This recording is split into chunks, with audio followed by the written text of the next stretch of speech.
यदुवंश के नाश की पूरी कहानी। दर्शकों, ये तो हम सभी जानते हैं कि महाभारत युद्ध में कौरवों का संपूर्ण नाश हो गया था और पांडव हस्तिनापुर पर राज करने लगे थे। साथ ही ये भी हम सभी जानते हैं कि अपने 100 पुत्रों की मृत्यु से व्यथित कौरवों की माता गांधारी ने भगवान श्री कृष्ण को ये शाप दिया था कि जिस तरह उन्होंने कौरव वंश का नाश किया है, उसी तरह एक दिन उनके भी वंश यानी यदुवंशियों का भी नाश हो जाएगा। लेकिन दोस्तों, क्या आप जानते हैं कि महाभारत युद्ध के कितने दिन के बाद यदुवंशियों का विनाश कैसे और कब हुआ? आज हम आपको यदुवंश के विनाश की संपूर्ण कथा बताने जा रहे हैं।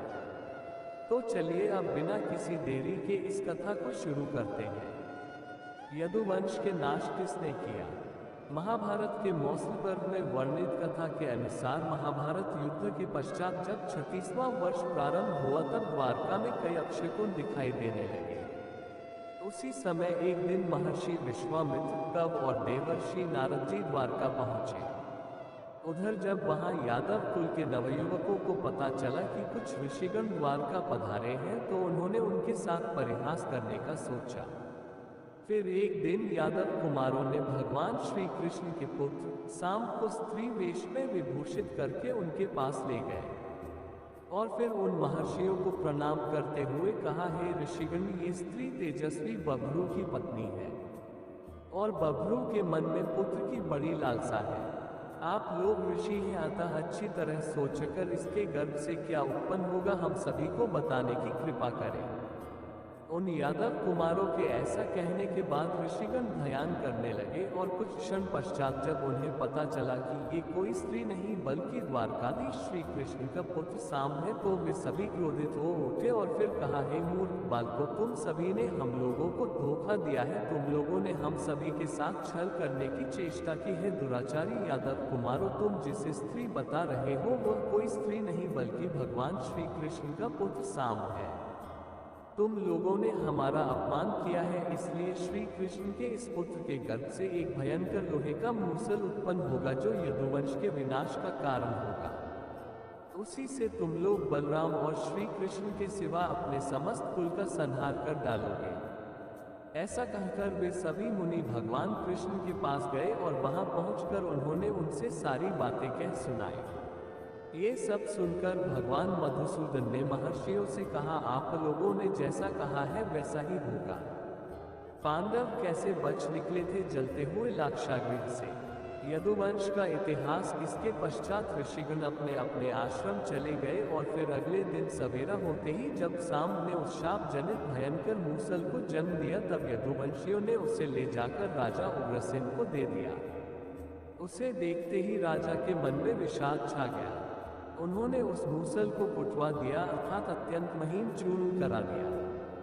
फिर राजा की आज्ञा से उनके सेवकों ने उस लोहचूर्ण को समुद्र में फेंक दिया।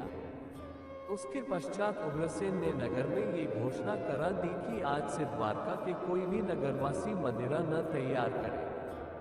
जो मनुष्य कहीं भी छिपकर कोई भी नशीली पीने की वस्तु तैयार करेगा, वह स्वयं अपराध करके जीते जी अपने भाई बंधुओं सहित शूली पर चढ़ा दिया जाएगा। उसके बाद सब लोगों ने राजा के भय से यह नियम बना लिया कि आज से न तो मदिरा बनाना है और न पीना है। यदुवंश का अंत इस प्रकार। द्वारकावासी अपने ऊपर आने वाले संकट का निवारण करने के लिए भांति भांति के प्रयत्न करने लगे, लेकिन कहते हैं ना कि विधि के विधान को कोई नहीं टाल सकता। यही बात द्वारकावासियों के साथ भी हुई। भगवान कृष्ण भी विधि के विधान को नहीं टाल सके। मूसल के जन्म के पश्चात द्वारका में प्रतिदिन अनेक बार भयंकर आंधी उठने लगी। चूहे इतने बढ़ गए थे कि उनकी संख्या मनुष्यों से ज्यादा हो गई। वे मिट्टी के बर्तनों में छेद कर देते तथा रात में सोए हुए मनुष्यों के केश और नख कुतर कर खा जाया करते। सरस उल्लुओं की और बकरे गीदड़ों की बोली बोलने लगे। गौओं के पेट से गधे, खच्चरियों के पेट से हाथी, कुत्तियों के पेट से बिलाव और नेवलियों के गर्भ से चूहे पैदा होने लगे। धीरे धीरे द्वारकावासी ब्राह्मणों, देवताओं और पितरों से भी द्वेष करने लगे। इतना ही नहीं, वे गुरुजनों का भी अपमान करने लगे। पत्नियां पतियों को और पति अपनी पत्नियों को धोखा देने लगे। अच्छी तरह रसोई तैयार कर दी जाती थी। उन्हें परोसकर जब लोग भोजन के लिए बैठते थे तब उनमें हजारों कीड़े दिखाई देने लगते थे। इस तरह काल का उलटफेर हुआ देख भगवान श्री कृष्ण ने सब लोगों से कहा, वीरों, महाभारत युद्ध के समय जैसा योग था वैसा ही योग आज भी है। ये हम सब लोगों के विनाश का सूचक है। बंधु बांधवों के मारे जाने पर पुत्र शोक से संतप्त हुई गांधारी देवी ने व्यथित होकर जो शाप दिया था उसके सफल होने का समय आ गया है। फिर श्री कृष्ण ने यदुवंशियों को तीर्थयात्रा के लिए आज्ञा दी। तत्पश्चात भगवान श्री कृष्ण के आदेश से द्वारकापुरी के सभी पुरुष प्रभास क्षेत्र में आकर निवास करने लगे। यदुवंश का विनाश, फिर प्रभास क्षेत्र में यादवों का महापान आरंभ हुआ। श्री कृष्ण के सामने ही कृतवर्मा सहित सात्यकी, बभ्रू आदि पीने लगे। कुछ देर बाद पीते पीते सात्यकी मद से उन्मत्त हो उठे और कृतवर्मा का उपहास तथा अपमान करते हुए बोले, कृतवर्मा, तेरे जैसा दूसरा कौन ऐसा क्षत्रिय होगा जो अपने ऊपर आघात न होते हुए भी रात में मुर्दों के समान अचेत पड़े हुए मनुष्यों की हत्या करेगा। खुद को महारथी कहने वाले तुम तो महाज्ञ निकले। सात्यकी के मुख से निकले इन अपमानजनक बातों का प्रद्युम्न भी अनुमोदन किया। ये सुनकर कृतवर्मा अत्यंत कुपित हो उठा और सात्यकी का अपमान करता हुआ बोला, अरे मुझे काहे कहने वाले, क्या तुम्हें याद नहीं कि जब युद्ध में भूरिश्रवा की बाहें कट गई थी और वे पृथ्वी पर बैठ गए थे, उस अवस्था में तूने उनकी क्रूरतापूर्ण हत्या क्यों की थी और खुद को वीर समझते हो। कृतवर्मा की यह बात सुनकर श्री कृष्ण को क्रोध आ गया। ये देख सात्यकी ने मधुसूदन को सत्राजित की कथा कह सुनाई। उसने बताया कि कृतवर्मा ने ही मणि के लिए सत्राजित का वध करवाया था। फिर सात्यकी ने श्री कृष्ण के पास से तलवार उठाकर कृतवर्मा का सिर धड़ से अलग कर दिया। तत्पश्चात वो दूसरे लोगों का भी वध करने लगा। ये देख भगवान श्री कृष्ण उसे रोकने के लिए दौड़े। ये देख कई वीरों ने सात्यकी को चारों ओर से घेर लिया और सात्यकी पर आघात करने लगे। जब सात्यकी इस प्रकार मारे जाने लगे तब क्रोध में भरे हुए प्रद्युम्न उन्हें संकट से बचाने के लिए स्वयं उनके और आक्रमणकारियों के बीच कूद पड़े।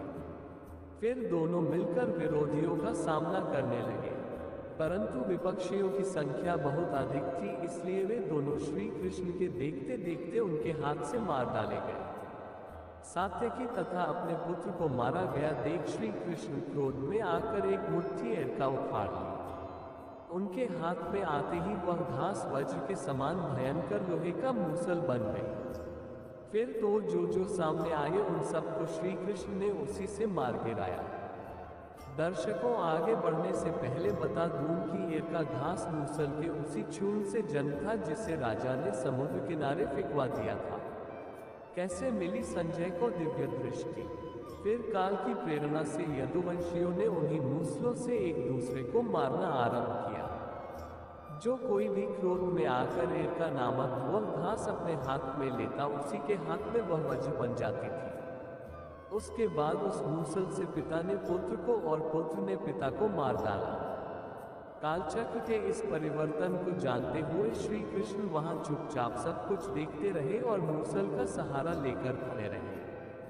श्री कृष्ण ने जब देखा कि उनका पुत्र साम और पोता अनिरुद्ध भी मारा गया तब उनकी क्रोधाग्नि प्रज्वलित हो उठी। फिर उन्होंने उस समय शेष बचे हुए समस्त यादवों का संहार कर डाला।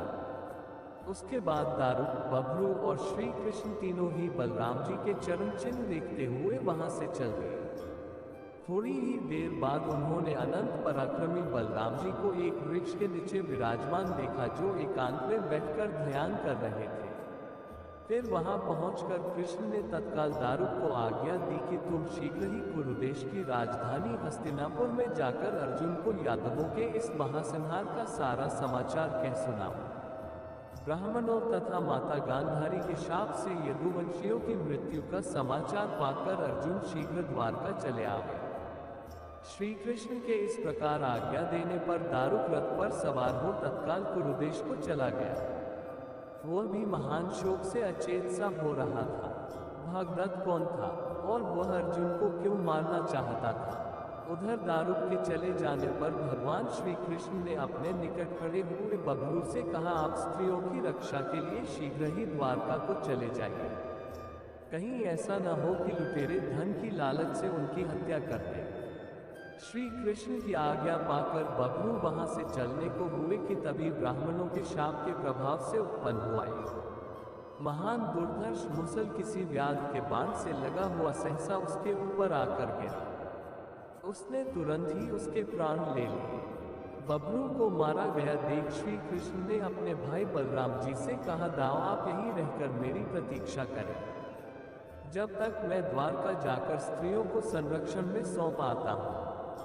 इतना कहकर श्री कृष्ण द्वारिका पूरी चले गए और वहां अपने पिता वासुदेव जी से बोले, आप अर्जुन के आगमन की प्रतीक्षा करते हुए हमारे कुल की समस्त स्त्रियों की रक्षा करें। इस समय दाऊवन में मेरी राह देख रहे हैं। मैंने इस समय यदुवंशियों का विनाश देखा है और अब मैं उन यादव वीरों के बिना इस पूरी को देखने में भी असमर्थ हूँ। इसलिए अब मैं वन में जाकर दाऊ भैया के साथ तपस्या करूंगा। ऐसा कहकर उन्होंने अपने पिता के चरणों को स्पर्श किया। फिर वे वहां से तुरंत चल दिए। किंतु जब वो राजमहल से बाहर निकले तो उन्हें नगर की स्त्रियों और बालकों के रोने का महान आर्तनाद सुनाई पड़ा। ये सुनकर श्री कृष्ण उनके पास आए और उन्हें सांत्वना देते हुए बोले, देखिए नरश्रेष्ठ अर्जुन शीघ्र ही इस नगर में आने वाले हैं। वे आप सभी को संकट से बचाएंगे। इतना कहकर भगवान श्री वन की ओर चल दिए। वहां जाकर श्री कृष्ण ने देखा कि बलराम जी योगयुक्त को समाधि लगाए बैठे थे और उनके मुख से एक श्वेत वर्ण का विशालकाय सर्प को निकल रहा है। और उसी क्षण बलराम जी अपने पूर्ण शरीर को त्याग कर नाग रूप में प्रकट हो गए। उसमें सहस्त्रों मस्तक थे। उसका विशाल शरीर पर्वत के समान विस्तार सा जान पड़ता था। फिर उन्होंने भगवान कृष्ण को प्रणाम किया और समुद्र के रास्ते परमधाम को लौट गए। कर्ण के सबसे शक्तिशाली अस्त्र। उधर बलराम जी के परमधाम जाने के बाद भगवान श्री कृष्ण महायोग का आश्रय ले पृथ्वी पर लेट गए। उसी समय जरा नामक एक व्याघ्र मृगों को मार ले जाने की इच्छा से उस स्थान पर आया। उस समय श्री कृष्ण योगयुक्त होकर सो रहे थे। मृगों में आसक्त हुए उस व्याघ्र ने श्री कृष्ण को भी मृगी समझा और बाण मारकर उनके पैर के तलवे में घाव कर दिया। फिर उस मृग को पकड़ने के लिए जब वह निकट आया तब योग में स्थित श्री कृष्ण पर उसकी दृष्टि पड़ी। अब तो जरा अपने को अपराधी मानकर मन ही मन बहुत डर गया। उसने भगवान श्री कृष्ण के दोनों पैर पकड़ लिए। तब महात्मा श्री कृष्ण ने उसे आश्वासन दिया और अपना देह त्याग कर वैकुंठ धाम को चले गए। उधर दारुक जब हस्तिनापुर जाकर पांडवों को ये सारा समाचार सुनिया तो वे सभी शोक से भर उठे। फिर दारुक ने अर्जुन से कहा कि आपको श्री कृष्ण की आज्ञा अनुसार इसी क्षण द्वारका चलना होगा। दारुक की बातें सुनकर अर्जुन ने अपने बड़े भाई युधिष्ठिर की आज्ञा ली और द्वारका को चल दिए। द्वारका पहुंचकर उन्होंने देखा कि वहां की स्त्रियां और बच्चे भयभीत हैं। फिर वो वासुदेव जी से मिले। तब वासुदेव जी ने अर्जुन से कहा कि वत्स, इन सभी के रक्षा का भार अब तुम्हारे कंधों पर है। तुम ही इन सब की रक्षा कर सकते हो। इतना जी ने भी प्राण दिए।